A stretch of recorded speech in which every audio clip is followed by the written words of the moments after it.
আসন্ন ফিফা বিশ্বকাপকে সামনে রেখে নিউ জার্সির ম্যাটলাইফ স্টেডিয়ামের যাতায়াত ভাড়ার খরচ কমিয়েছে কর্তৃপক্ষ। নির্ধারিত $150 থেকে কমিয়ে আনা হয়েছে $105। যদিও 18 মাইলের এই পথে যাতায়াতের খরচ অন্য সময়ের প্রায় $13। তাই ভাড়া কমানোর এই বিষয়টিকে ঘিরে ফুটবল প্রেমীদের মাঝে উঠে এসেছে মিশ্র প্রতিক্রিয়া। 4 বছরের অপেক্ষার অবসান ঘটিয়ে ফুটবল উন্মাদনা এখন উত্তর আমেরিকায়। তবে আসন্ন বিশ্বকাপের আনন্দ ম্লান হওয়ার উপক্রম হয়েছিল যাতায়াত খরচের ঊর্ধ্বমুখী ধাক্কায়। বিশেষ করে নিউ জার্সির মেটলাইফ স্টেডিয়ামে যাতায়াত নিয়ে সমর্থকদের কপালে ছিল চিন্তার ভাঁজ। অবশেষে চাপের মুখে পিছু হটেছে কর্তৃপক্ষ।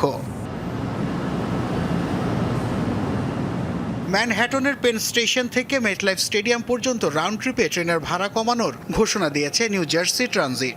আগের নির্ধারিত $150 কমিয়ে এখন তা করা হয়েছে $105। অর্থাৎ এক ধাক্কায় ভাড়া কমেছে প্রায় 1/3। দামটা 150 থেকে $105 নামিয়ে আনা কিছুটা হলেও স্বস্তির। আমাদের মতো সাধারণ সমর্থকদের জন্য এটি ইতিবাচক। তবে এই ভাড়া কমানোর প্রক্রিয়ায় এসেছে মিশ্র প্রতিক্রিয়া।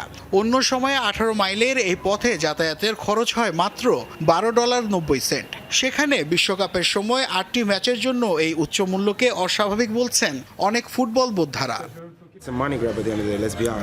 দামটা এখনো অনেক বেশি, তবুও কিছুই না পাওয়ার চেয়ে একটু কমাও ভালো। তবে শেষ পর্যন্ত ভক্তদের পকেট থেকেই বড় অঙ্কের টাকা যাচ্ছে।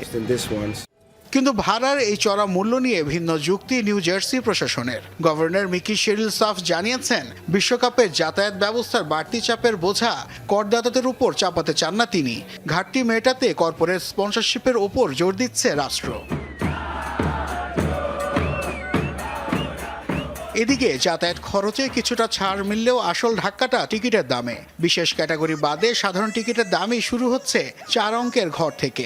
ফলে যাতায়াত খরচ কমলেও সাধারণ ফুটবল প্রেমীদের জন্য মাঠের গ্যালারিতে বসে খেলা দেখাটা এখনো দূর আকাশের তারার মতো। নাসিফ শুভ, যমুনা স্পোর্টস।